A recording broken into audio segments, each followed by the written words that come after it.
আসসালামু আলাইকুম ওয়া রাহমাতুল্লাহি ওয়া বারাকাতুহু। দর্শক বন্ধুরা, এই ভিডিওটি অত্যন্ত স্পেশাল, আমি সকলের দৃষ্টি আকর্ষণ করতেছি। তার আগে আমি আপনাদের কিছু স্ট্যাটাস দেখাই। ইতিপূর্বে বা ইতিমধ্যে আপনারা অনেকেই দেখে গেছেন এই সমস্ত স্ট্যাটাসগুলো, বিশেষ করে হাসনাত আব্দুল্লাহ, যে আমি যদি মারা যাই কি কারণে মারা গেছি, মানে এই ধরনের কিছু একটা। আর পিনাকি, ইলিয়াস, মানে যারা নাকি বিশেষ করে আপনার জঙ্গিবাদী আছে তারা। আমাদের বাংলাদেশের সেনাবাহিনীর প্রধান মিস্টার ওয়াকার তিনি একটা আহ্বান দিলেন যে বাংলাদেশে দ্বিতীয় আরেকটি গৃহযুদ্ধ হতে যাচ্ছে। কাদের বিপক্ষে? যারা নাকি বাংলাদেশকে প্রতিনিয়ত রসাতলে নিচ্ছে, যারা নাকি বাংলাদেশকে প্রতিনিয়ত ধ্বংসের দিকে ঠেলে নিয়ে যাচ্ছে। বর্তমান আমাদের এই বাংলাদেশের সেনা প্রধান মিস্টার ওয়াকারকে সরানোর একটা 100% একটা পরিকল্পনা তারা মনে করেন মেতে উঠছে বহির্বিশ্বে থেকে এই জঙ্গিবাদীরা। এবং আপনার এই হাসনাত আর বাংলাদেশে যারা নাকি বর্তমান একটা জঙ্গি হামলা সৃষ্টি করছে, তাদের কলিজার ভিতরে কি পরিমাণ যে ভয় ঢুকছে আপনি কল্পনা করতে পারবেন না। কারণ কেন? কারণ শেখ হাসিনা বা আওয়ামী লীগ পুনরায় ফিরা আসলো বইলা, এটার জন্যই তাদের কলিজার ভিতরে কি পরিমাণ ডর ভয় এই হাসনাত সার্জিসের ভিতরে ঢুকছে ভাই, এই সমস্ত মধ্যরাতে আপনার স্ট্যাটাস দেখলে বোঝা যায় মানে কি পরিমাণ ভয়ে আছে। কারণ তারা জানে যে আওয়ামী লীগকে যদি পুনরায় আপনার নির্বাচনে অংশগ্রহণ করায় বা যদি করতে পারে কোনো মতো, তাহলে আওয়ামী লীগের এখন পর্যন্ত আপনার 60 থেকে প্রায় 40% আপনার ভোটের কিন্তু বা ম্যান্ডেটের কিন্তু অধিকারী আওয়ামী লীগ। তো নির্বাচন হলে সেখানে আওয়ামী লীগ বিজয় হবে আপনার 100% ভাবে, তাই না? তো এটার জন্যই তারা প্রচুর পরিমাণে ভয়ে আছে। এটার জন্যই আপনার সেনা প্রধান মিস্টার ওয়াকারকে আপনার সরিয়ে নতুন একটা ওয়াকারকে আনার একটা পরিকল্পনা চলতেছে। অন্যদিকে আমাদের বাংলাদেশের সেনানিবাসে লেগে গেছে তুল মনে করেন সংঘর্ষ। কি সংঘর্ষ?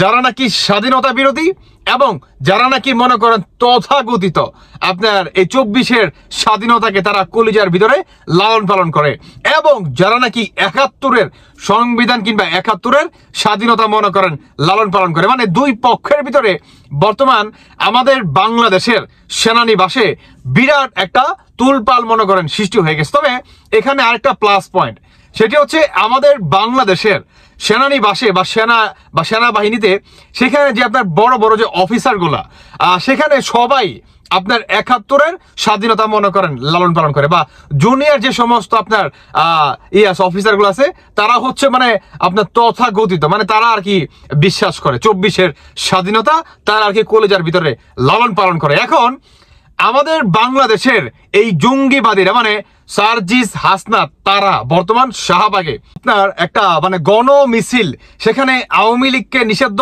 সেখানে আপনার জুলাই মাসে যে গণহত্যা হয়েছে মানে পুলিশ যাদেরকে নাকি ফায়ার করে মারছে তাদেরকে যে পর্যন্ত ফাঁসির কাঠগড়ায় যে পর্যন্ত দাঁড় না করা হবে সেই পর্যন্ত আওয়ামী লীগকে সংগঠিত কিংবা যে পর্যন্ত শেখ হাসিনাকে ফাঁসির কাঠগড়ায় না দাঁড় করা হবে সেই পর্যন্ত বাংলাদেশে আওয়ামী লীগ নিষিদ্ধ থাকবে। এবং এই বৈষম্য বিরোধী যে আন্দোলনকারী যে দলটা তারা দেশটাকে পরিচালনা করবে। আপনি বুঝতে পারেন বর্তমান এরা কত বড় জঙ্গিবাদী। অন্যদিকে আপনার জাতিসংঘ থেকে আমাদের বাংলাদেশে ডক্টর ইউনূস এবং সেনা প্রধানকে বিশেষ একটা সুপার পাওয়ার দেয়, বিশেষ করে আমাদের বাংলাদেশের সেনা প্রধানকে। এখন আপনার এই সেনা প্রধান ডক্টর ইউনূসের সাথে যে আপনার যে জরুরি একটা বৈঠক হয়েছে, সেই বৈঠকে আপনার কি বলে এই সেনা প্রধান মিস্টার ওয়াকার তিনি একটা অফার দিছে যে আওয়ামী লীগকে প্রতিষ্ঠিত করার জন্য, এবং আওয়ামী লীগকে প্রতিষ্ঠিত করার জন্য আপনার জাতিসংঘ থেকে প্রতিনিয়ত চাপ দিচ্ছে। যদি আপনারা কিংবা এই যে অন্তর্বর্তীকালে সরকার আপনারা যদি এই বাংলাদেশের যে ভাবমূর্তি এটা অন্যদিকে কিন্তু যাবে। অন্যদিকে আপনি যদি আরো একটি দেখেন, আমাদের বাংলাদেশে যারা নাকি প্রতিনিয়ত অস্থিতিশীল করার চেষ্টা চালাচ্ছে তারা দেখবেন প্রতিনিয়ত ওয়াকারের বিরুদ্ধে তারা প্রতিনিয়ত মনে করেন কথা বলতেছে যে ওয়াকারকে সরাতে হবে, ওয়াকারকে সরিয়ে নতুন একটা ওয়াকার আপনার করতে হবে, নিয়োগ করতে হবে। অন্যদিকে এই ওয়াকারেও কি আপনার বিচার হতে হবে। আচ্ছা, আমাদের এই বাংলাদেশের সেনা প্রধান মিস্টার ওয়াকার তিনি বর্তমান কি একা? আমার এই প্রশ্ন। বর্তমান এই ওয়াকারের বিরুদ্ধে যে কি পরিমাণ ষড়যন্ত্র চালাচ্ছে যারা নাকি জঙ্গিবাদী, কারণ তারা প্রচুর পরিমাণের ভয়ে আছে যে এই বুঝি আপনার আওয়ামী লীগ আসলো বইলা, বা এই বুঝি শেখ হাসিনা চুট করে বাংলাদেশে ঢুকে পড়লো। আপনারা অনেকে জানেন যে এই রমজান মাসের ভিতরে কিংবা ঈদের আগেই শেখ হাসিনার কিংবা আওয়ামী লীগ পুনরায় আপনার সংগঠিত হওয়ার বা করার একটা কিন্তু কার্যক্রম কিন্তু চালাচ্ছিল বাংলাদেশে থেকে, কিন্তু অনেকেই চালাচ্ছিল, কিংবা আপনার জাতিসংঘ থেকে কিংবা আপনার এই যে ইন্ডিয়া থেকে এটা কিন্তু হচ্ছিল। এটার জন্যই বর্তমান যারা নাকি বাংলাদেশে একটা জঙ্গি হামলা করছে তারা প্রচুর পরিমাণে ভয় আছে। পিনাকি কন, ইলিয়াস কন, আপনার এই সমন্বয়ক সার্জিস হাসনাত বা যে বাজারা আছে এদের পিছনে মূল মাস্টার মাইন্ড বা মূল মাথা কাটা যে বাজারা আছে, এরা দেখবেন বর্তমান মানে নিজেরা বাঁচার জন্য ব্যাকুল হয়ে গেছে এবং প্রতিনিয়ত আপনার মিডিয়ার সামনে এসা সামনে এসা কথা বলতেছে যে আওয়ামী লীগকে নিষিদ্ধ মানে নিষিদ্ধ। আর সবচেয়ে মজার কথা হচ্ছে ভাই, এখন পর্যন্ত মানে আমি যখন নাকি ভিডিও করতেছি আপনার এই হাসনাত সার্জিস গভীর রাতে স্ট্যাটাস দেয় এবং শাহবাগে জুম্মার নামাজের পরেই সকলকে আসার আহ্বান করে। এখন আপনার বাংলাদেশে অলমোস্ট 6টা, এখন পর্যন্ত বাংলাদেশে কোনো মানুষ আসে নাই এখন পর্যন্ত। তবে দেখার বিষয় যে বাংলাদেশের মানুষ পুনরায় এই জঙ্গিবাদীদের কথায় কান দিবে কিনা। তবে একটা কথা আপনাদের বলে রাখি, এখন যদি আমাদের বাংলাদেশ সাধারণ জনগণ তারা যদি জঙ্গিবাদীদের কথায় কান দেয় তাহলে বাংলাদেশে ভাই শেষ, কেমন বাংলাদেশে শেষ। আর অন্যদিকে বিএনপির কথা বলি, বিএনপি যদি এদের কথায় এখন পর্যন্ত সাড়া দেয় তাহলে আগামী দিনে বিএনপি আগামী 10 বছর না, আপনার গত 17 বছর তো শেখ হাসিনার জন্য ক্ষমতা আসতে পারে নাই, আগামী আরো 10 বছর এই বিএনপি ক্ষমতায় আসতে পারবে না। যদি বিএনপি ক্ষমতায় আসতে চায় তাহলে এদেরকে বর্তমান কাউন্টার করতে হবে। কাদেরকে?